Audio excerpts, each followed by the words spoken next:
I came here this morning and practiced once just to see if I could make it. The stage looked a little higher than last year. So I want to check the energy level in the room. If you have high energy level, raise both hands. Okay. Anybody with no energy level? Okay. Energy level in this room is very important because we have a number of good speakers, a number of quality thoughts to share, but you're only going to get the benefit of those thoughts depending on how much you put into it. So engage with the speakers, engage and ask questions, provoke. Our conference says investing in what has worked. What has not worked is equally important. So before I go into my formal thing, I'd like to basically just briefly introduce the AVPN team. And I'm not sure that they're all here, but I'll take my best shot. So Andrew is the Executive Vice Chairman.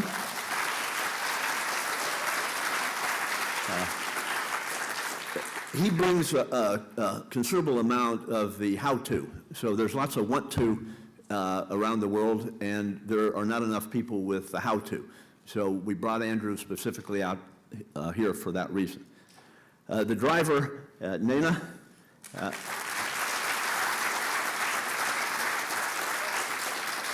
We all have scars on our backs from her enthusiasm. Kevin, who I think is around, right?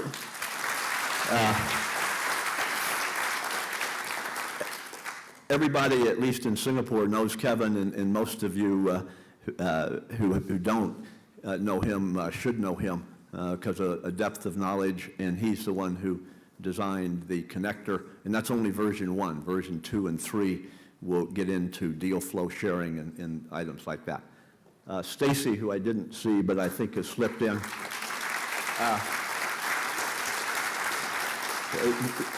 Those of you who are not members who are here owe gratitude to Stacy because she was the gatekeeper.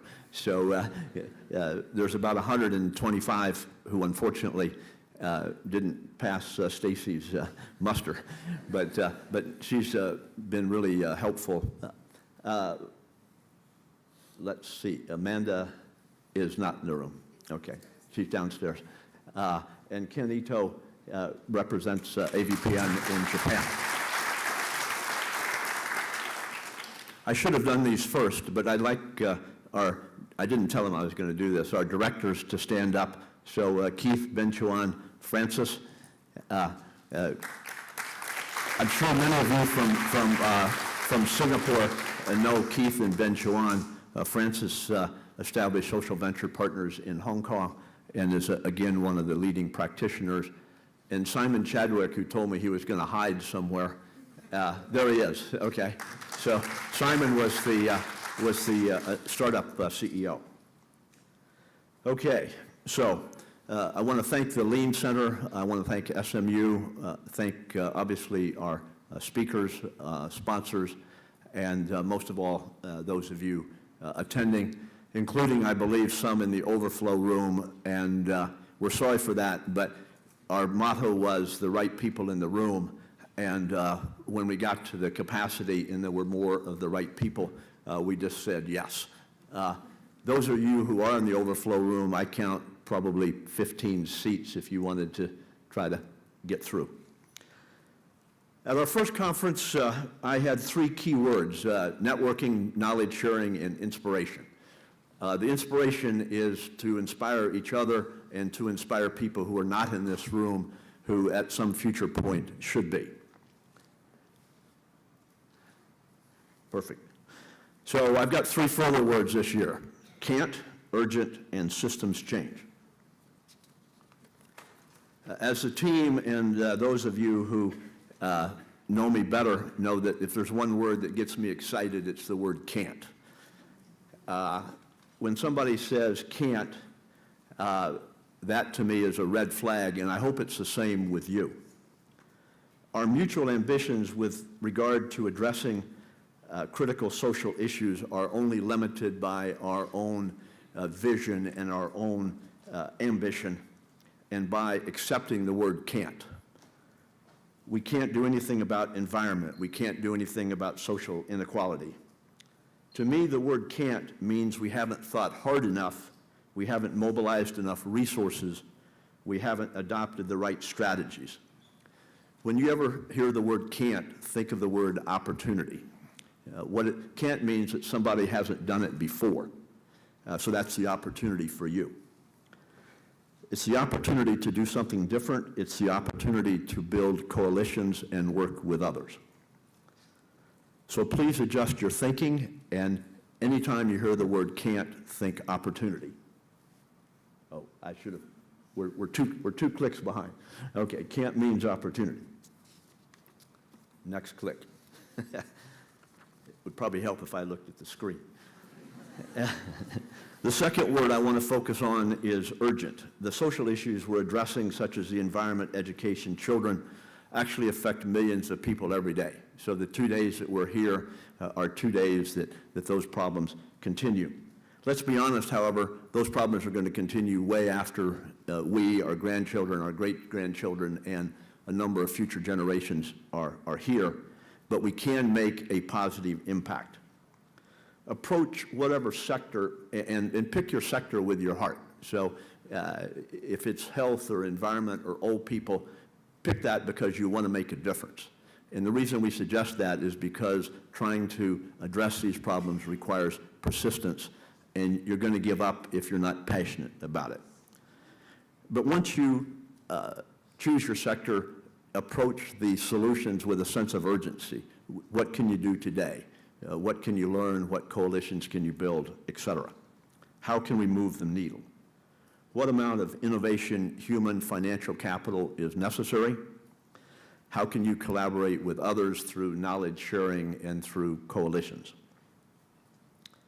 We created in 2005 the EVPA, and in our first year we attracted 13 members across 5 countries, and actually most of those 13 were friends of mine. But we did that because we rejected the word can't and we were adopting the word urgency.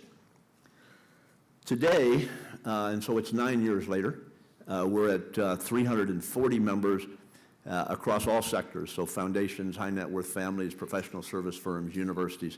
We adopt what we call the 7 silo approach. But those 340 members are spread across 40 countries. So that sounds like actually good result. From our point of view, we're just scratching the surface. We're broad, but we're not deep. What we should be aiming for is 5,000 members across, X number of countries, because when you get that critical mass, then things start to happen. So urgent means begin now. So why 5,000 members? Well, individual projects that each of us do are extremely commendable, and they should be done. But frankly, all of them are just pilots and are just demonstration models. So you got to move beyond demonstration models to systems change. In some countries, by the way, that would get me thrown in jail. But we don't focus on systems change from that regard, by the way. But what we're talking about is the way that philanthropy works, the way that people approach their philanthropy, and how the philanthropic capital can be used to replicate, scale, and come up with new solutions. We also promote what we call tri-sector engagement. Tri-sector engagement means bringing the government, the private sector, and the social sector together in a mutual pact, because we all have an interest in doing that. At the end of the day, however, the reality is that it's only possible to make things happen if you engage government.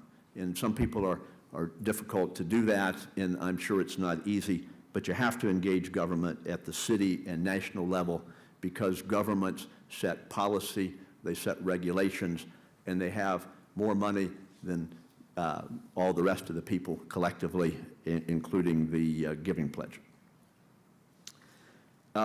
So AVPN is making a major effort in terms of engaging government, and we've got specific programs that we're doing. And the EVPA, and Kurt, I didn't tell you I was going to ask you to stand, but are you in the room? There we stand then. So Kurt is the executive director of the EVPA, and they've done an excellent job in engaging government at the European Union level. So I realize that everything that I have said is much easier to stand up here and say than it is to execute. I'm old enough not to be naive, but I'm young enough to feel that we can make a difference collectively. So when you leave on either Thursday afternoon or Friday afternoon, I hope you leave with a number of good ideas and more specifically action points as to what you're going to do, and that you reject can't, you adopt urgency, and you embrace and drive systems change. I hope to meet many of the old friends and make many new acquaintances. Please engage with the AVPN team. Give us the hard feedback. What should we be doing different? What would you like to see us do? And within our limited financial resources, we'll certainly try to do that. Thank you again.